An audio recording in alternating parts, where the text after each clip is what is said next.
ఈరోజు జగన్మోహన్ రెడ్డి గారు చాలా సుదీర్ఘమైనటువంటి ప్రెస్ మీట్ పెట్టారు. ఎక్కాల్సిన రైలు ఒక జీవితకాలం లేట్ అన్నట్లు అసెంబ్లీ సమావేశాలు అన్నీ అయిపోయిన తర్వాత తీరుబడిగా మాడిపోయిన మసాలా దోశను రాష్ట్ర ప్రజల ముఖాన పడేసినట్లుగా ఆయన చాలా కూలుగా విషయాలు మాట్లాడారు.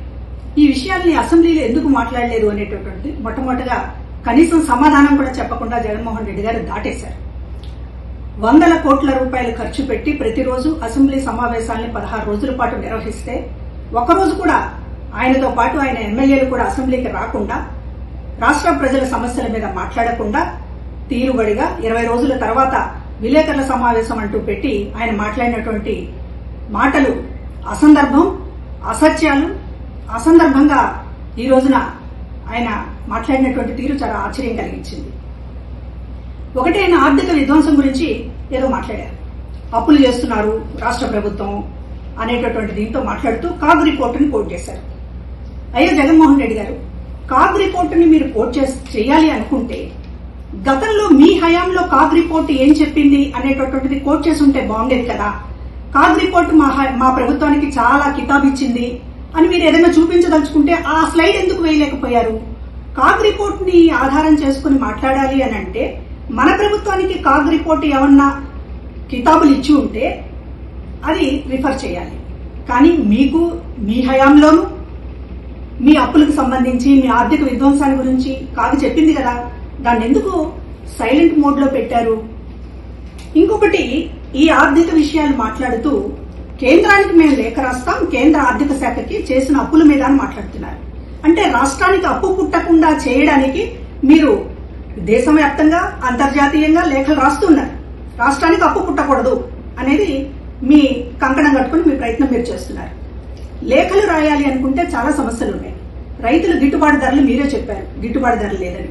గిట్టుబాటు ధర మీద ఏ రోజు కేంద్రానికి ఒక్క లేఖ రాయకుండా ఇవాళ అప్పు పుట్టకుండా చేయడానికి మాత్రం లేఖలు రాస్తానండం రాష్ట్రం మీద మీరు అన్న కత్తిగట్టారా జగన్మోహన్ రెడ్డి గారు?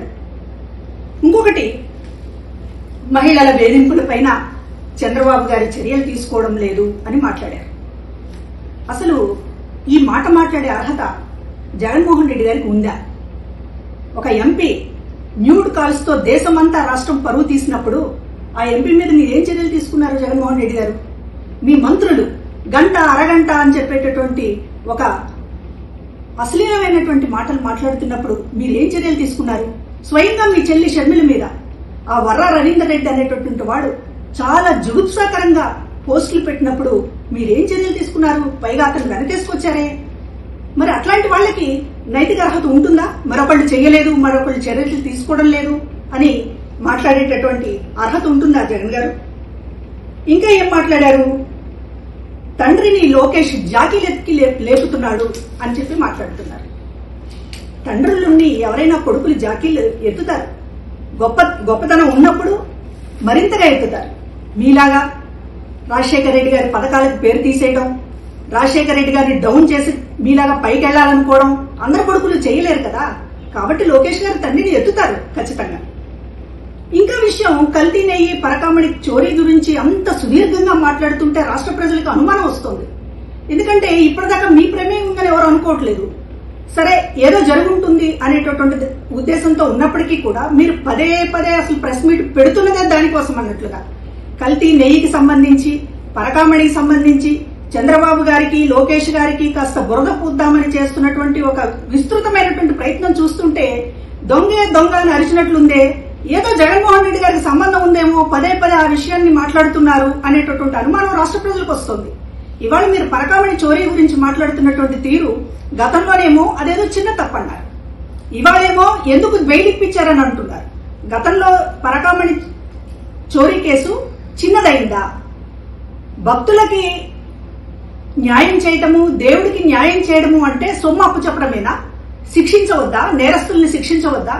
మీరు ఆ తప్పు చేసి ఇవాళ నాకు దేవుడి మీద చాలా భక్తి ఉంది, లేకపోతే ఇతర విషయాలన్నీ కూడా మాట్లాడుతున్నటువంటి తీరు చూస్తుంటే మీ పాపాన్ని కడుక్కోవడానికి ఎదుటి వాళ్ళు కూడా బురదలో ఉన్నారు అని చెప్పేటటువంటి ప్రయత్నం చూస్తుంటే మాత్రం ఖచ్చితంగా తిరుపతి విషయంలో మీరేదో దాస్తున్నారు.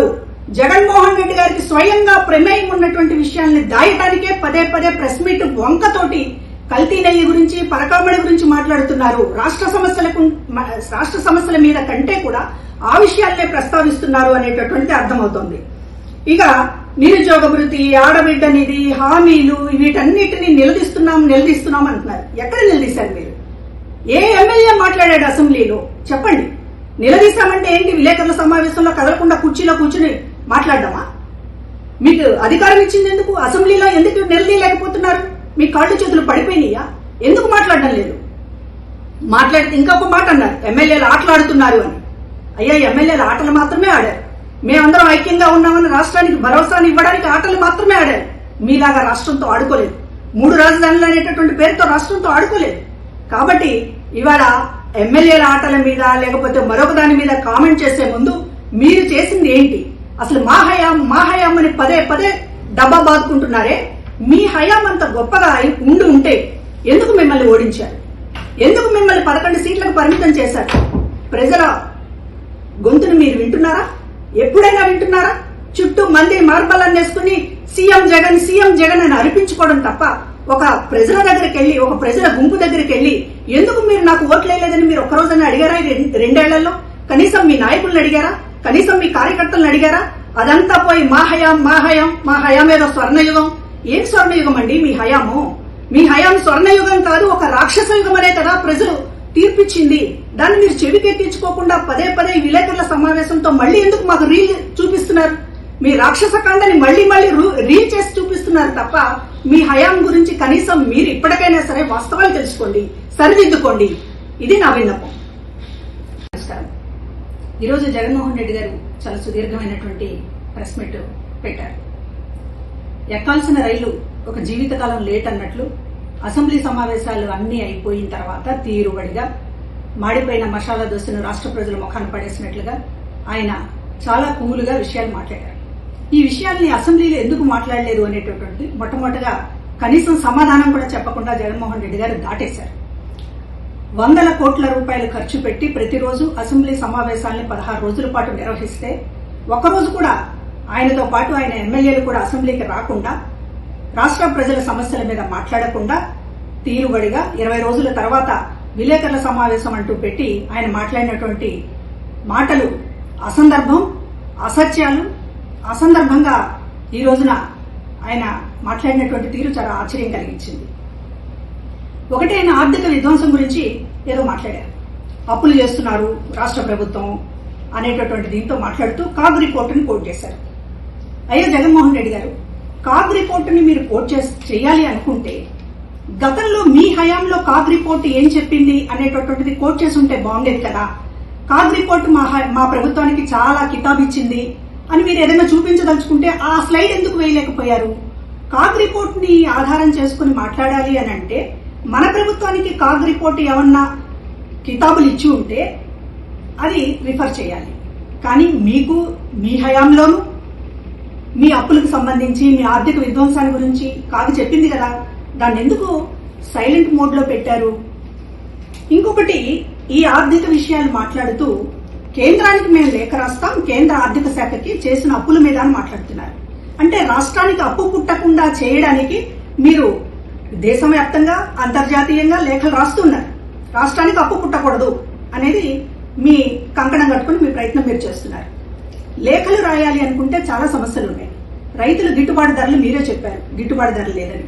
గిట్టుబాటు ధర మీద ఏ రోజు కేంద్రానికి ఒక్క లేఖ రాయకుండా ఇవాళ అప్పు పుట్టకుండా చేయడానికి మాత్రం లేఖలు రాస్తానడం రాష్ట్రం మీద మీరు అన్న కత్తిగట్టారా జగన్మోహన్ రెడ్డి గారు?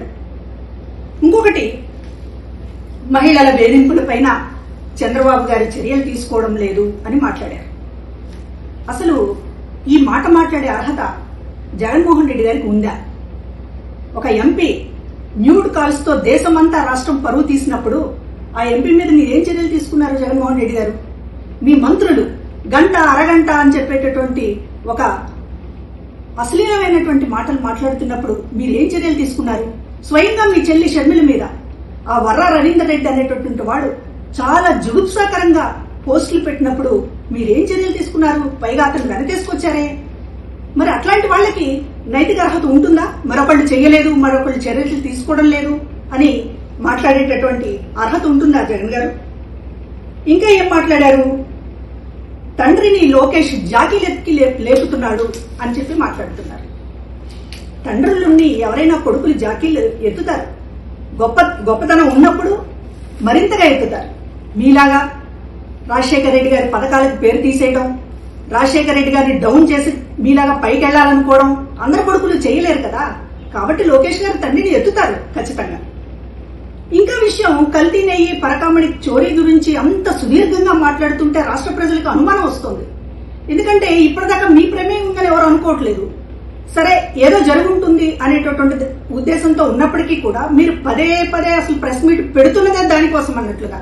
కల్తీ నెయ్యికి సంబంధించి, పరకామణికి సంబంధించి చంద్రబాబు గారికి, లోకేష్ గారికి కాస్త బురద పూద్దామని చేస్తున్నటువంటి ఒక విస్తృతమైనటువంటి ప్రయత్నం చూస్తుంటే దొంగే దొంగ అని అరిచినట్లుందే, ఏదో జగన్మోహన్ రెడ్డి గారికి సంబంధం ఉందేమో, పదే పదే ఆ విషయాన్ని మాట్లాడుతున్నారు అనేటటువంటి అనుమానం రాష్ట్ర ప్రజలకు వస్తుంది. ఇవాళ మీరు పరకామణి చోరీ గురించి మాట్లాడుతున్నటువంటి తీరు, గతంలోనేమో అదేదో చిన్న తప్పన్నారు, ఇవాళేమో ఎందుకు బెయిల్ ఇప్పించారని అంటున్నారు. గతంలో పరకామణి చోరీ కేసు చిన్నదైందా? భక్తులకి న్యాయం చేయటము, దేవుడికి న్యాయం చేయడము అంటే సొమ్ము అప్పు చెప్పడమేనా? శిక్షించవద్దా? నేరస్తుల్ని శిక్షించవద్దా? మీరు ఆ తప్పు చేసి ఇవాళ నాకు దేవుడి మీద చాలా భక్తి ఉంది, లేకపోతే ఇతర విషయాలన్నీ కూడా మాట్లాడుతున్నటువంటి తీరు చూస్తుంటే మీ పాపాన్ని కడుక్కోవడానికి ఎదుటి వాళ్ళు కూడా బురదలో ఉన్నారు అని చెప్పేటటువంటి ప్రయత్నం చూస్తుంటే మాత్రం ఖచ్చితంగా తిరుపతి విషయంలో మీరేదో దాస్తున్నారు. జగన్మోహన్ రెడ్డి గారికి స్వయంగా ప్రమేయం ఉన్నటువంటి విషయాల్ని దాయటానికే పదే పదే ప్రెస్ మీట్ వంకతోటి కల్తీ నెయ్యి గురించి, పరకామణి గురించి మాట్లాడుతున్నారు. రాష్ట్ర సమస్యల మీద కంటే కూడా ఆ విషయాలనే ప్రస్తావిస్తున్నారు అనేటటువంటిది అర్థమవుతోంది. ఇక నిరుద్యోగ భృతి, ఆడబిడ్డ నిధి, హామీలు, వీటన్నిటిని నిలదీస్తున్నాం అంటున్నారు. ఎక్కడ నిలదీశారు మీరు? ఏ ఎమ్మెల్యే మాట్లాడాడు అసెంబ్లీలో? చెప్పండి. నిలదీశామంటే ఏంటి? విలేకరుల సమావేశంలో కదలకుండా కుర్చీలో కూర్చుని మాట్లాడదామా? మీకు అధికారం ఇచ్చింది ఎందుకు? అసెంబ్లీలో ఎందుకు నిలదీయలేకపోతున్నారు? మీ కాళ్ళు చేతులు పడిపోయినాయా? ఎందుకు మాట్లాడడం లేదు? మాట్లాడితే ఇంకొక మాట అన్నారు, ఎమ్మెల్యేలు ఆటలాడుతున్నారు అని. అయ్యా, ఎమ్మెల్యేలు ఆటలు మాత్రమే ఆడారు. మేమందరం ఐక్యంగా ఉన్నామని రాష్ట్రానికి భరోసాని ఇవ్వడానికి ఆటలు మాత్రమే ఆడారు. మీలాగా రాష్ట్రంతో ఆడుకోలేదు. 3 రాజధానులు అనేటటువంటి పేరుతో రాష్ట్రంతో ఆడుకోలేదు. కాబట్టి ఇవాళ ఎమ్మెల్యేల ఆటల మీద లేకపోతే మరొక దాని మీద కామెంట్ చేసే ముందు మీరు చేసింది ఏంటి? అసలు మా హయాం అని పదే పదే డబ్బా బాదుకుంటున్నారే. మీ హయాం అంత గొప్పగా ఉంటే ఎందుకు మిమ్మల్ని ఓడించారు? ఎందుకు మిమ్మల్ని 11 సీట్లకు పరిమితం చేశారు? ప్రజల గొంతును మీరు వింటున్నారా? ఎప్పుడైనా వింటున్నారా? చుట్టూ మంది మార్బల్లని వేసుకుని సీఎం జగన్ అని అనిపించుకోవడం తప్ప ఒక ప్రజల దగ్గరికి వెళ్లి, ఒక ప్రజల గుంపు దగ్గరికి వెళ్లి ఎందుకు మీరు నాకు ఓట్లేదని మీరు ఒక్కరోజైనా అడిగారా? 2 ఏళ్లలో కనీసం మీ నాయకులను అడిగారా? కనీసం మీ కార్యకర్తలను అడిగారా? అదంతా పోయి మా హయాం ఏదో స్వర్ణయుగం. ఏం స్వర్ణయుగం అండి మీ హయాము? మీ హయాం స్వర్ణయుగం కాదు, ఒక రాక్షస యుగం అనే కదా ప్రజలు తీర్పిచ్చింది. దాన్ని మీరు చెవికెత్తించుకోకుండా పదే పదే విలేకరుల సమావేశంతో మళ్లీ ఎందుకు మాకు రీల్ చూపిస్తున్నారు? మీ రాక్షస కాండని మళ్లీ రీల్ చేసి చూపిస్తున్నారు తప్ప మీ హయాం గురించి కనీసం మీరు ఇప్పటికైనా సరే వాస్తవాలు తెలుసుకోండి, సరిదిద్దుకోండి. ఇది నా విన్నపం.